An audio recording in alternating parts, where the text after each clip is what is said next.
तो गाइस कैसे हैं आप सब लोग। ब्लीडिंग फेट के एपिसोड 03 के साथ हाजिर हूं। तो लास्ट एपिसोड के एंड पे हमने देखा था योंग म्योंग जो होता है वो अपने एल्डर्स के सामने जाकर उनको बताता है कि कैसे उसने यहाँ पर अपनी फैमिली के 3 डिसाइपल्स की हालत बुरी कर दी और वो तीनों इसे बुली किया करते थे। इसी वजह से उसने यहाँ पर 10 गुना ज्यादा बदला लिया है। बात सुनने के बाद वो सभी लोग खामोश हो जाते हैं और ग्रेट एल्डर कहते हैं कि अब जबकि तुमने यहाँ पर 3 पार्टिसिपेंट्स को हरा दिया है तो उसका मतलब यह है कि तुमने इस बात को साबित कर दिया है कि तुम यंग पैट्रियार्च कंपटीशन में हिस्सा लेने के लायक हो। जैसे एक एल्डर चिल्लाकर कहता है, लेकिन एल्डर आपको नहीं लगता कि इस लड़के को यहाँ पर सजा मिलनी चाहिए। इस लड़के ने यहाँ पर कंपटीशन में हिस्सा लेने वाले दूसरे लड़कों को अबॉलिश कर दिया, उनको बहुत ही बुरी तरह से जख्मी किया है। मुझे लगता है कि इस लड़के को कंपटीशन में हिस्सा लेने नहीं देना चाहिए। एक और एल्डर कहता है कि हाँ मुझे भी ऐसा लगता है, मुझे लगता है कि इस लड़के को कंपटीशन में हिस्सा लेने नहीं दिया जाए। अपने फेलो डिसाइपल्स के ऊपर अटैक करके इसने अपने आप को एक क्रिमिनल साबित किया और एक क्रिमिनल को इस तरह के कंपटीशन में हिस्सा लेने का अधिकार नहीं होना चाहिए। जबकि ग्रेट एल्डर उन सभी से कहता है कि सभी लोग खामोश हो जाओ, मैंने यहाँ पर फैसला सुना दिया है, ये लड़का इस बार के कंपटीशन में हिस्सा लेगा। वो सभी लोग उसकी बात सुनने के बाद हैरान होते हैं और कहते हैं कि एल्डर जी आप क्या कह रहे हैं।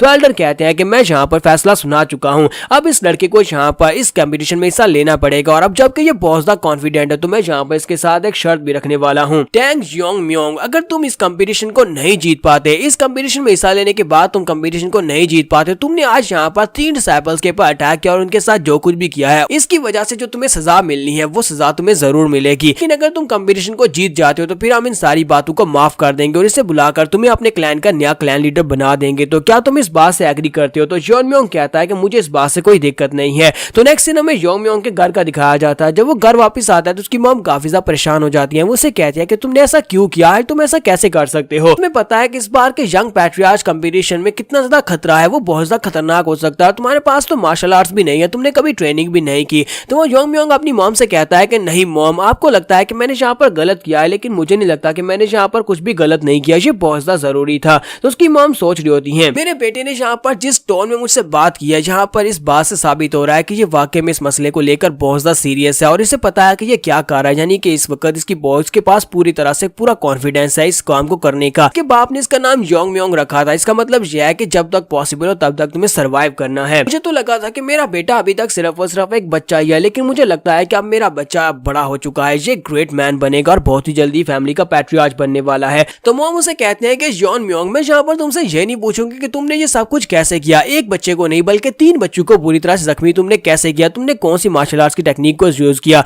मैं बस तुमसे ये जानना चाहती हूँ क्या तुम वाकई में इस बारे में श्योर हो, क्या तुम्हारे अंदर इतना कॉन्फिडेंस है कि तुम यंग पैट्रियार्च के कंपटीशन को जीत सको, बस इतना बता दो। तो वो कहता है हाँ मॉम, मुझे लगता है कि मैं इस कंपटीशन को जीत सकता हूँ, लेकिन बहुत ही जल्दी तुम्हारा बेटा यहाँ पर कंपटीशन को जीतने के बाद तुम्हारी खोई हुई इज्जत को तुम्हें वापस दिलाएगा। तो उसकी मॉम आगे से रोना शुरू कर देती है, फिर साथ उसे गले से लगा लेती है और कहती है कि मेरे बच्चे तुम वाकई में बड़े हो चुके हो, मुझे तुम्हारे पर बहुत ज्यादा प्राउड है, तुमने यहाँ पर मेरा नाम रोशन कर दिया अभी से। जब अपनी मॉम को गले से लगाता है तो वो कहता है कि मुझे यहाँ पर महसूस हो रहा है, अपनी मॉम को गले से लगाकर मुझे ये वार्मथ महसूस हो रही है। मैं यहाँ पर इसी तरह अपनी मॉम को प्राउड फील करवाता रहूंगा और मुझे लगता है कि मैं अपनी मॉम को प्रोटेक्ट कर सकता हूँ। जैसे जैसे मैं आगे बढ़ूंगा मैं और स्ट्रॉन्ग बनूंगा। यहाँ पर जितने भी लोग हैं, जो लोग हमें डिस्टर्ब करते हैं, जो लोग हमारी जिंदगी में सबसे बड़ी रुकावट है, उन सभी लोगों को मैं रोकूंगा और उन सभी लोगों को अपनी मॉम के करीब भी नहीं आने दूंगा। मैं एक एक करके उन सभी लोगों को एलिमिनेट करूंगा और यहाँ पर उसके अपनी फैमिली के एल्डर्स भी होते हैं। एक सीन जो होता है वो 1 महीने के बाद का दिखाया जाता है। 1 महीने के बाद यहाँ पर एक एल्डर आता है। एक एल्डर जो होता है वो इसकी मॉम का दोस्त होता है, तो उसे कहता है कि सिस्टर तुम्हें बिल्कुल ही परेशान होने की जरूरत नहीं है, बाकी सब कुछ मैं खुद ही संभाल लूंगा, तुम्हें बस अपने बच्चे को मेरे साथ भेजना होगा, मैं उसे अच्छे से ट्रेन कर सकता हूँ, यहाँ पर रहकर वो क्या ही कर लेगा। तो उसकी मॉम उसे कहती है नहीं, वो चाहता है कि वो यहीं पर रहे, इसी वजह से वो तुम्हारे साथ ट्रेनिंग के लिए नहीं आया। वो एल्डर उसे कहता है कि इस बार के कंपटीशन में बहुत ज्यादा खतरा है, क्योंकि इस बार के कंपटीशन में बहुत सारी टैंग फैमिली के डिसाइपल्स हैं, वो काफी ज्यादा स्ट्रॉन्ग है, तुम्हारे बच्चे ने तो कभी मार्शल आर्ट्स की ट्रेनिंग भी नहीं की, अब तो 1 महीना भी गुजर चुका है, तुम्हें उसे मेरे साथ भेजना ही होगा। तो उसकी मॉम उसे कहती है मुझे लगता है कि मेरे बच्चे को अच्छी तरह से पता है कि वो क्या कर रहा है, वो किसी बिना प्लान के यहाँ पर आगे तो बिल्कुल भी नहीं बढ़ेगा। एल्डर उसे कहता है कि हाँ तुमने बिल्कुल ठीक कहा, मुझे लगता है कि उस लड़के को पता है, वैसे भी मैं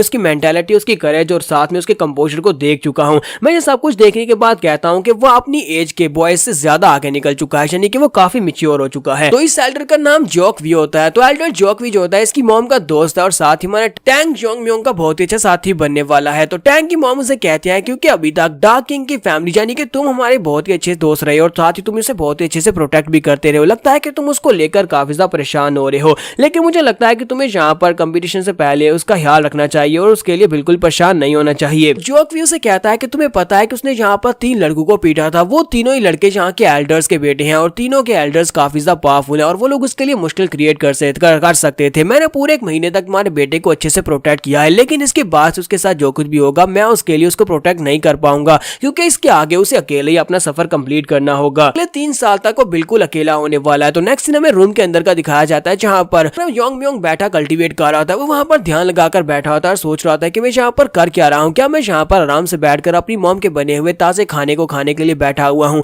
मेरी मॉम हमेशा यहाँ पर मेरे लिए खाना बनाकर लाती है। पिछले 1 महीने से मैं यहाँ पर बैठकर सिर्फ और सिर्फ अपनी मॉम का बनाया हुआ खाना खा रहा हूँ और साथ में बैठकर ध्यान लगा रहा हूँ। और बाकी के सभी बच्चे जो है वो ग्राउंड्स में जाकर प्रैक्टिस कर रहे हैं, वो मार्शल आर्ट्स की ट्रिक्स को प्रैक्टिस कर रहे हैं, मार्शल आर्ट्स की ट्रेनिंग ले रहे हैं। इसके साथ ही वो कहता है कि मुझे भी यहाँ पर अपने आप को स्ट्रॉन्ग बनाना होगा। मैं अपनी पिछली जिंदगी में स्वर्ड्समैनशिप की पीक पर पहुंच चुका था, पिनेकल पर पहुंच चुका था, और इस जिंदगी में अभी कुछ भी नहीं हूँ, मेरे पास कुछ भी नहीं है, बिल्कुल जीरो हूँ। तो हमारा म्योंग वहीं पर जल्दी से अपने हाथ के ऊपर पहले खड़ा होता है, फिर साथ ही वो अपनी उंगलियों के ऊपर वहां पर अपनी बॉडी को उठाता है, फिर साथ ही एंड के ऊपर वो एक उंगली के ऊपर खड़ा हो जाता है और कहता है कि इस वक्त मैं 12 साल का हो चुका हूँ और 12 साल की उम्र में मेरी बॉडी के अंदर सारी मेडियंस ब्लॉक है। मुझे एक एक करके सभी मेडियंस को ओपन करना होगा ताकि मैं अपनी पावर्स को अनलीश कर सकूं। टैंग म्योंग कहता है कि मेरे पास अपनी पिछली लाइफ का एक्सपीरियंस है, जिसके मुताबिक मुझे यहाँ पर हर एक काम बहुत ही बैलेंस के साथ करना होगा, यानी कि मुझे न्यूट्रिएंट्स की बहुत ज्यादा जरूरत पड़ने वाली है। बॉडी ट्रेनिंग के बाद मेरी बॉडी बहुत ही बुरी तरह से टूटेगी और उसको रिकवर करने के लिए न्यूट्रिएंट्स की जरूरत पड़ेगी ताकि मैं अपनी फिजिकल ग्रोथ को इंक्रीज कर सकूं। मुझे लगता है कि मेरी यही ट्रेनिंग ये काफी है मुझे सेक्टर लीडर बनाने के लिए। सीन जो होता है हमें कंपटीशन के दिन का दिखाया जाता है। तो कंपटीशन के दिन का सीन दिखाते हैं जहाँ पर हमारा टैंग जोंग मोंग जो होता है अपनी मॉम से कहता है कि मॉम चलो ठीक है, अब मैं यहाँ से जा रहा हूँ। मॉम उसे कहती है ठीक है बेटा, अपना बहुत ज्यादा ध्यान रखना, क्योंकि आज यहाँ पर ये घर से जा रहा है और अगले 3 साल तक ये घर वापस बिल्कुल भी नहीं आ सकता। तो एल्डर जोकवी भी उसके साथ ही होती है। तो जोकवी भी उसे कहता है कि सिस्टर जिए तो ठीक है, हम लोग यहाँ पर तुम्हें बाय बोलकर जा रहे हैं। तो जिए उसे कहती है ठीक है ब्रदर, मेरे बेटे का बहुत ज्यादा ध्यान रखना। तो इसी के साथ ही वो दोनों वहां से चल पड़ते हैं कंपटीशन वाली जगह पर, जहाँ पर से ये कंपटीशन स्टार्ट होगा। अब क्या उसकी मॉम जो होती है पीछे खड़ी खड़ी वहां पर सोच रही होती है कि लॉन्ग रियोंग, क्या तुम देख रहे हो हमारा बेटा कितना बड़ा हो चुका है, कितना मैच्योर हो चुका है। अगर तुम यहाँ पर होते तुम अपने बेटे को देख पाते, अगर तुम अपने बेटे को देख पाते तो तुम्हें पता चलता कि हमारा बेटा बहुत ज्यादा मैच्योर हो गया है। तो नेक्स्ट में डार्किंग हॉल का दिखाया जाता है। तो ये सभी लोग डार्किंग हॉल में पहुंच जाते हैं, जहां पर बाकी के सभी कंपटीटर्स भी आ चुके होते हैं। टैंग फैमिली के बहुत सारे डिसाइपल्स वहां पर आए होते हैं, जबकि हमारा योंग म्योंग जो होता है बाहर बैठा होता है, वहां पर बैठकर बन खा रहा होता है। योंग म्योंग कहता है कि डांकिंग क्लैन का जो लीडर है यानी कि मास्टर जोकवी है, वो इस वक्त अपने कंपटीशन को लेकर काफी ज्यादा मसरूफ है, इसी वजह से वो अंदर चला गया और मुझे यहीं पर छोड़कर चला गया और मैं यहाँ पर बैठे बैठे बहुत ज्यादा बोर हो रहा हूँ। आधे घंटे से मैं यहीं पर बैठा हुआ, पता नहीं ये कंपटीशन कब स्टार्ट होगा। कंपटीशन को जल्दी से स्टार्ट हो जाना चाहिए। के साथ उस साइड के ऊपर से आवाज आती है, कुछ लड़के उसकी तरफ आगे बढ़ते हैं और कहते हैं वहां पर देखो पॉइजन फिनिक्स का बेटा है, जो तो पॉइजन फिनिक्स का बेटा है, जिसकी वजह से हमारी टैंग फैमिली के साथ सब कुछ हुआ था। तो सभी लड़के जो होते हैं ग्रुप बनाकर आगे बढ़ते हैं और उससे कहते हैं कि टैंग योंग म्योंग, हमने तुम्हारे बारे में एक बात सुनी है, हमने सुना है कि मून चांद के साथ और बाकी के दोनों के साथ जो कुछ भी है वो सब कुछ तुमने किया है, क्या वाकई में तुमने ये सब कुछ किया है? फिर साथ ही वो सभी लोग वहां पर हंसना शुरू कर देते हैं, क्योंकि उनमें से एक कहता है कि मुझे ऐसा बिल्कुल भी नहीं लगता, क्या तुम्हें इसे किसी भी एंगल से देखकर लगता है कि ये उनके साथ ये सब कुछ कर सकता है? एक कहता है कि मैंने सुना है कि इसने अपनी जिंदगी में कभी मार्शल आर्ट्स की ट्रेनिंग भी नहीं की और इसको यहाँ पर हमारे साथ इस कंपटीशन में भेज दिया गया है, जो तो हम सभी लोगों के लिए बहुत बड़ी इंसल्ट की बात है। योंग म्योंग उन सभी की बातें सुन रहा होता है, तो वो सभी लोग कहते हैं कि इस लड़के को यहाँ पर बिल्कुल भी नहीं होना चाहिए, लगता है कि हमारे कंपटीशन की रेटिंग बहुत ज्यादा गिरने वाली है। तो इसी के साथ ही हमारा योंग म्योंग जो होता है अपने बन को उस लड़के की तरफ फेंक देता है जो बातें कर रहा था।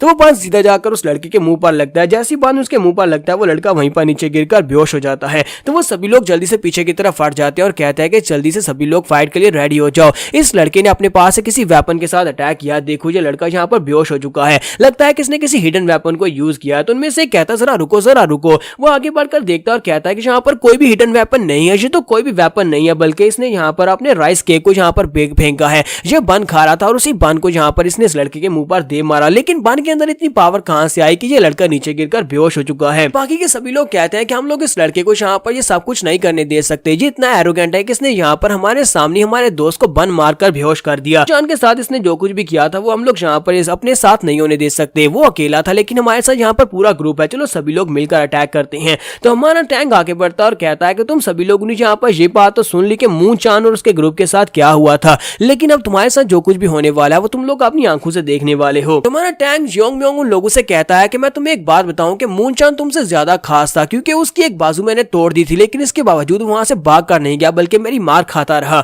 तो देखते हैं कि तुम में से कौन यहाँ पर रियल में टैंग फैमिली का एक मर्द है जो यहाँ पर मेरी मार खाएगा, या फिर तुम में से कुछ लोग यहाँ से डरकर भाग जाओगे। तुम सभी लोग भी तो यहाँ पर कंपटीशन में हिस्सा लेने के लिए आए हो, तो लगता नहीं है कि तुम सभी लोग डरकर भागोगे। तो ये बात सुनने के बाद वो सभी लोग बहुत ज्यादा गुस्सा हो जाते हैं और एक साथ जल्दी से जंप करते हुए आगे बढ़ते हैं और कहते हैं कि इसको मारो तब तक जब तक इसके मुंह से खून ना निकल आए। और यहाँ पर हम लोग अपनी एपिसोड 03 का एंड करेंगे और नेक्स्ट एपिसोड में देखेंगे कि हमारा योंग म्योंग इन सभी को कैसे हराने वाला है। तो एपिसोड की एक्सप्लेनेशन अच्छी लगी हो तो कमेंट करके जरूर बताइएगा। चैनल को सब्सक्राइब कर दे, वीडियो को लाइक और शेयर कर दे। शुक्रिया।